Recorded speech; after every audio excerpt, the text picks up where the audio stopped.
வணக்கம். செல்வகுமாரின் அதிகாலை வானிலை ஆய்வறிக்கை. அதிகாரப்பூர்வ வானிலை அறிக்கைக்கு இந்திய வானிலை ஆராய்ச்சித்துறை அறிக்கையை பார்க்கவும்.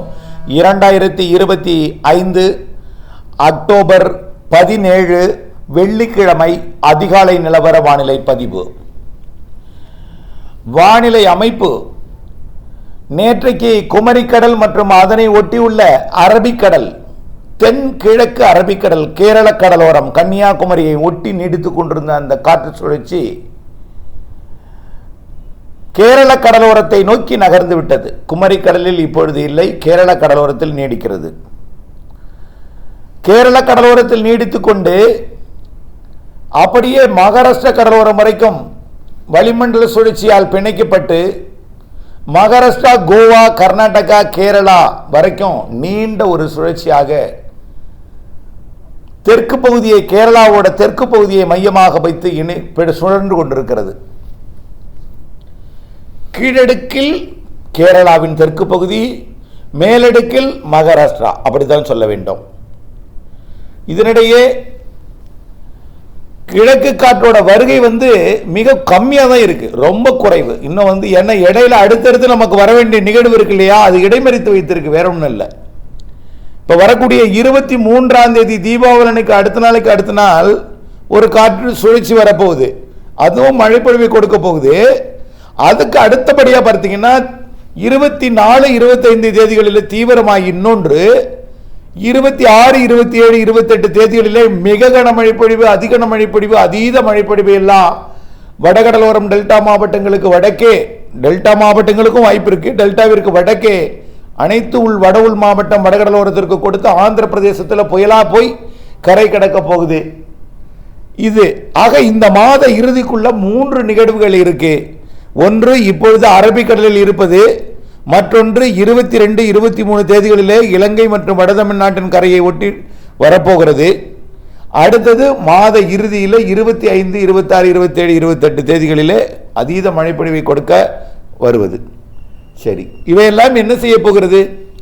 பெரிதாக இடைவெளியை கொடுக்காது, மழை இல்லாத நாட்கள் இருக்காது, காய விடாது. மழை நான் ஒரு முறையாவது ஒரு இடத்துல பெய்து விடும், பெய்யாத இடங்களுக்கும் பெய்யும், பெய்த இடங்களுக்கும் பெய்யும்.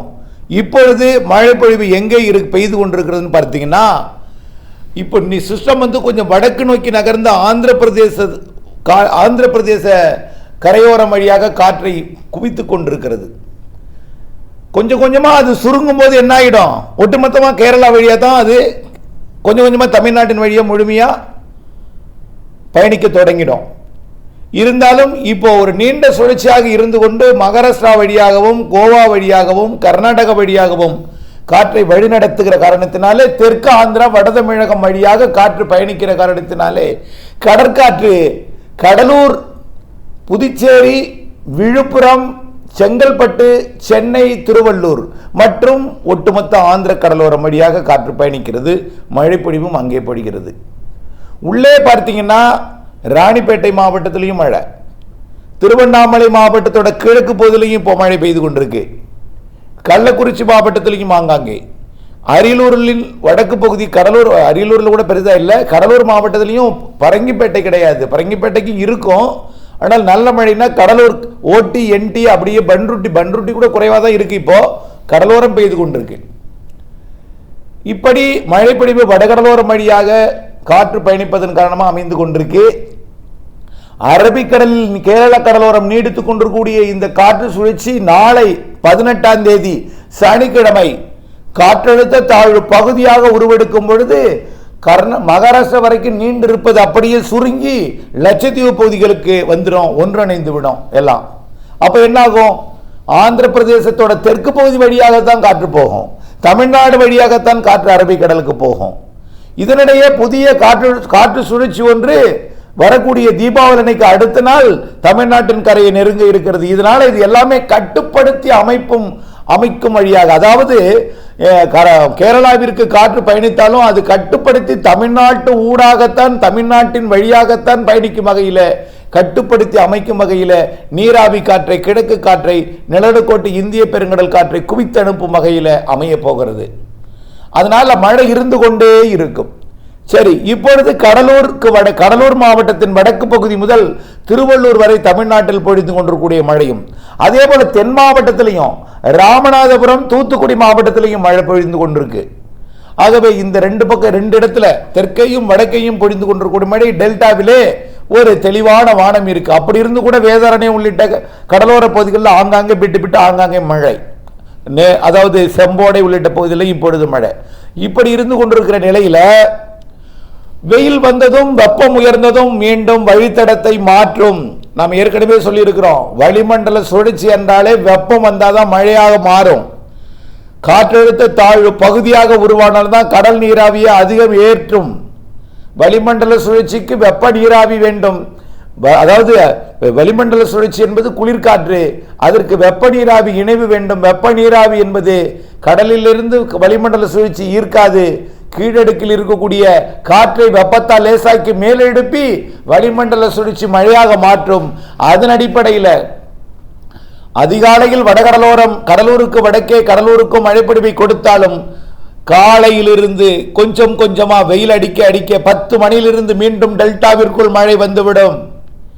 ஆகவே இந்த அறிவிப்பு அறுவடை விவசாயிகளுக்கும் விற்பனைக்காக வைத்திருக்கக்கூடிய, அதாவது அறுவடை மற்றும் உலர்த்துதல் மற்றும் விற்பனைக்காக நெல்லை வைத்திருக்கக்கூடிய விவசாயிகளுக்கும் பற்றை போட்டிருப்பவர்களுக்கெல்லாம் இது ஒரு அச்சத்தை ஏற்படுத்தலாம். கவலைப்பட வேண்டாம், மூடி தொடர்ந்து பாதுகாத்திடுங்கள். முடிந்தால் முற்பகலில் இடைவெளி கிடைக்கும் பொழுது உங்களுடைய பணியை உலர்த்துதல் போன்ற பணியை முடிங்க. ஆனால் உலர்த்தும் பொழுது தாழ்ப்போம், ஏதாவது ஒன்று டக்குன்னு மழை வந்தால் திடீர்னு அள்ளி எடுக்கணும், திடீர்னு அப்புறப்படுத்தும் வகையில் தார்பாய் மேலே தான் போட்டு நீங்கள் காய உலர்த்தணும். இருந்தாலும் இந்த வெயில் நீண்ட நேரம் நீடிக்காது. 10 மணிக்கு மேல் மீண்டும் 10ன்னு நாம் சொல்கிறேன், அது சில இடங்களில் இப்போ கூட செம்போடையில் மழை, அது 8 மணிக்கு கூட சில இடங்களில் வரலாம், 9 மணிக்கு கூட சில இடங்களில் வரலாம். ஆனால் 10 மணிக்கு மேல் மெல்ல பரவலாகும். மதியத்தில் நல்ல மழை காத்திருக்கிறது. இன்றைக்கும் எல்லா மாவட்டங்களுக்குமே இருக்கு. தென் மாவட்டங்களுக்கும் மேற்கு தொடர்ச்சி மலை மாவட்டங்களுக்கு கண்டிப்பா ஒரு அங்கேயும் 11-12 மணிக்கு மேல வந்துடும். வெப்பம் உயரணும். வெப்பம் உயர்ந்தால் அது காற்று சுழற்சி மழையாக மாற்றும். தமிழ்நாட்டில் உள்ள அனைத்து மாவட்டங்களுக்குமே உயரக்கூடிய வெப்பத்தால் அப்படியே அந்தந்த இடத்தில் இருக்கக்கூடிய நீராவி அப்படியே மேலெழுந்து தலைக்கு மேலே அப்படியே திட்டு ஆங்காங்கே பிட்டா மேகம் உருவாகி ஆங்காங்கே மழைப்பொழிவை ஏற்படுத்தும். காலை 10-11 மணி 10 மணிக்கு மேல மதியம் மாலை வரை நீடிக்கும். மாலையில் ஒரு இடைவெளி கிடைக்க வாய்ப்பு இருக்கிறது. மீண்டும் நள்ளிரவு அதிகாலையில் மழை, நாளையும் மழை, காலையும் மழை. ஆக இப்படியே மழைப்பொழிவு இருந்து கொண்டிருக்கும். இன்றைய அதிகாலை மழை வடகடலோரம் கடலூருக்கு வடக்கே இருக்கிறது. திருச்செந்தூர் உள்ளிட்ட தூத்துக்குடி மாவட்ட பகுதிகளிலும், தூத்துக்குடி மாவட்டத்தின் தூத்துக்குடி மாநகர பகுதிகளிலையும், ராமநாதபுரம் தெற்கு பகுதியில் இப்பொழுது மழை தொடங்கி பெய்து கொண்டிருந்தாலும் நாளை அதிகாலை பெய்யக்கூடிய மழை வேறு இடமாக இருக்கும். எது எப்படியோ அதிகாலை மழை நாளையிலிருந்து தீவிரமடையும். காரணம், காற்றழுத்த தாழ்வு பகுதியாகிவிட்டால் கடல் நீராவி கரையேறும். கண்டிப்பாக நாளையிலிருந்து அதிகாலை மழை கொஞ்சம் தீவிரமாக இருக்கும் நள்ளிரவுக்கு பிறகு. அதே நேரத்தில் மதியம் பெய்யக்கூடிய மழையும் தீவிரமாக இருக்கும். ஆக கடலோரம் அதிகாலையும் மற்றும் மதிய மாலையும், உள்ளேயும் மதிய மாலையும் மழைப்பொழிவை கொடுக்கும். கண்டிப்பாக தீபாவளி நாளிலும் மழை இருக்கிறது. தீபாவளி முடிந்த அடுத்த நாளே அடுத்த காற்று சுழற்சி வர இருக்கிறது தமிழ்நாட்டின் கரைக்கு. அதனால அடுத்த நிகழ்வும் தெற்கு ஆந்திரா, தமிழ்நாடு உட்பட, தெற்கு கர்நாடகா, கேரளா உட்பட நல்ல ஒரு மழைப்பொழிவை புதுச்சேரி, காரைக்காலுக்கும் கொடுக்க இருக்கிறது. தீபாவளிக்கு பிறகு வரக்கூடிய அடுத்தடுத்த நாள் 21, 22, 23 இந்த மழைப்பொழிவு கொடுத்து கொண்டிருக்க அடுத்த நிகழ்வு வந்துவிடும் 24ஆம் தேதி. அதுதான் காற்றழுத்த தாழ்வு பகுதியாகி அது இப்ப 22, 23 வருவது கூட, 21, 22, 23 வர்றது கூட ஒரு வளிமண்டல சுழற்சியாகவே போய்விடும். அது பெரிதாக தீவிரமடையாது. இருந்தாலும் அரபிக்கடல் போய் கீழடுக்கு சுழற்சியாக மற்றும் காற்றழுத்த தாழ்வு நிலையாக கடலோடு இணைந்த சுழற்சியாக அரபிக்கடல் போய் மாறும். அதே நேரத்தில் அடுத்த 24ஆம் தேதி வரக்கூடிய நிகழ்வு மிக வேகமாக தாழ்வு பகுதியாகி மிக வேகமாக தாழ்வு மண்டலமாகி அது வரக்கூடிய 26ஆம் தேதி 25, 26, 27, 28 தேதிகளில் டெல்டா மாவட்டங்கள் மற்றும் வடகடலோரம் வட உள் மாவட்ட பகுதிகள் எல்லாம் நிறைய மழைப்பொழிவை கொடுக்க சாதகம் தருகிறது. அது இறுதியில் புயலாக மாறி ஆந்திர பிரதேசத்தின் தெற்கு கரையை கடந்து தெலுங்கானாவின் ஹைதராபாத் வரைக்கும் அப்படியே தெலுங்கானா, ஆந்திர பிரதேசத்தின் தெற்கு பகுதி நிறைய மழைப்பொழிவை கொடுக்கும். ஆகவே அடுத்து வரக்கூடிய இந்த மாத இறுதி நிகழ்வு 24ஆம் தேதியிலிருந்து 29, 30ஆம் தேதி வரை மழைப்பொழிவை கொடுப்பதற்கு ஆயத்தமாக போகிற நிகழ்வு நிறைய மழைப்பொழிவை கொடுக்கும் என்பதுதான் நம்முடைய இந்த எச்சரிக்கை. ஆனால் அந்த நாளிலும் தெற்கே மழை பெய்யுமா? டெல்டா மற்றும் வடகடலோரம் தான் சொல்றீங்க. அப்ப தெற்கே மழை பெய்யுமான? தெற்கேயும் பெய்யும். அரபிக்கடல் காற்று, குமரிக்கடல் காற்று வங்கக்கடல் நோக்கி வரும் என்பதனால மேற்கு தொடர்ச்சி மலையில் மழை இருக்கும், தென் மாவட்டங்களில் இருக்கும், அளவில் குறைவாக இருக்கும். ஆனால் அளவில் கூடுதலாக வடக்கே ஒப்பிடும் பொழுது தெற்கே குறிப்பிடும்படியாக இருக்காது. அதாவது வடக்கே 15, 20, 25 என்றால் தெற்கே 5, 4, 10 இதுக்குள் இருக்கும் என்பதை தெரியப்படுத்த விரும்புகிறேன். ஆகவே டெல்டா மாவட்டங்களுக்கு வடக்கே இந்த மாத இறுதி நிறைய மழைப்பொழிவை தர இருக்கிறது. குறிப்பாக திருவள்ளூர், சென்னை, செங்கல்பட்டு, விழுப்புரம், கடலூர், திருவண்ணாமலை மற்றும் ராணிப்பேட்டை, திருப்பத்தூர், வேலூர் ஆகிய மாவட்டங்கள், கள்ளக்குறிச்சியும் அப்படியே கடலூர் மற்றும் அரியலூர், பெரம்பலூர், டெல்டாவின் வடக்கு பகுதி, டெல்டாவின் தெற்கு பகுதிக்கும் வாய்ப்பு இருக்கிறது என்பதை தெரியப்படுத்த விரும்புகிறேன். ஆக மழை இடைவெளி எதுவும் இருக்காது. நிகழ்வானது ஆந்திர பிரதேச கரையை கடக்கும் நாள் ஆந்திர பிரதேசத்தில் 28, 29 கடந்து தெலுங்கானாவின் ஹைதராபாத் பகுதிக்கு 29, 30 தேதிகளில் போகும்பொழுது 2 நாள் அல்லது 1 நாள் மழையோட தீவிரம் குறைவாக இருக்கும். அந்த நாளிலே அறுவடையோ அல்லது உங்களுடைய உலர்த்தும் பணியை செய்யலாம். ஆனால் அதிலும் மழை குறுக்கீடு இருக்கும். தெற்கு காற்று வடக்கு நோக்கி பயணிக்கும். அப்ப ஹைதராபாத்தில் ஒரு நிகழ்வு இருந்தா டெல்டாவின் தெற்கு பகுதியிலிருந்து மழை மேகங்கள் வடக்கு நோக்கி பயணிக்கும். கன்னியாகுமரியிலிருந்து மதுரை நோக்கி வரும். தூத்துக்குடியிலிருந்து அப்படியே விருதுநகர் மாவட்டத்தை நோக்கி மழை மேகங்கள் வரும். ஆகவே அதிலும் மழை இருக்கும். ஆனால் பெரிதாக பாதிக்கும் மழையாக இருக்காது. குறுக்கீடுகள் இருக்கும். உலர்த்துதலுக்கு இடையூறு கொடுக்கும், அறுவடைக்கு இடையூறு கொடுக்கும். ஆனால் இடைவெளி இருக்கும். அந்த நாளிலே 30 மற்றும் 31ஆம் தேதி இடைவெளி இருக்க வாய்ப்பு இருக்கு. உடனடியாக அடுத்த காற்று சுழற்சியும் 31ஆம் தேதியே அமைய வாய்ப்பு இருக்கு. 31ஆம் தேதியிலிருந்து 3ஆம் தேதி வரை ஒரு காற்று சுழற்சி மழைப்பொழிவை கொடுக்கும். நவம்பர் 3 வரை.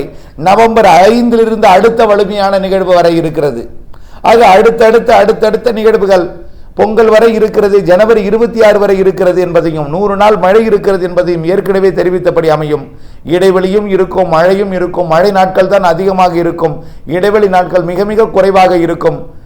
சில நாட்கள் இடைவெளி இருந்தாலும் சில மணி நேரங்கள் தான் இருக்கும். அந்த மணி நேரங்களையும் அந்த நாட்களையும் பயன்படுத்தி உங்களுடைய பணிகளை செய்து முடிப்பதற்கு வானிலை ஆய்வறிக்கையுடன் இணைந்திருக்க வேண்டும். வானிலை அறிந்து விவசாயம் செய்திடுக. மீண்டும் ஒரு தலைப்புச் செய்தி. அனைத்து மாவட்டங்களுக்கும் மழை உண்டு. இதுவரை மழை பெய்யவில்லையே என்று ஏக்கத்தில் இருப்பவர்களுக்கு கண்டிப்பாக இன்றைக்கு நாளைக்கு நாளை மறுநாள் பொழிய போகிறது. 100 நாள் மழை உங்களுக்கும் உண்டு, எல்லா மாவட்டங்களுக்கும் உண்டு, சராசரிக்கு கூடுதல் அனைத்து மாவட்டங்களுக்கும் என்பதை மட்டும் மனதில் இருத்தி கொண்டு நம்பிக்கையுடன் இருந்து திட்டமிட்ட வேளாண்மைக்கு வானிலை ஆய்வறிக்கையுடன் இணைந்திருந்து லாபமடைய அன்போடு கேட்டுக்கொள்கிறேன். நன்றி.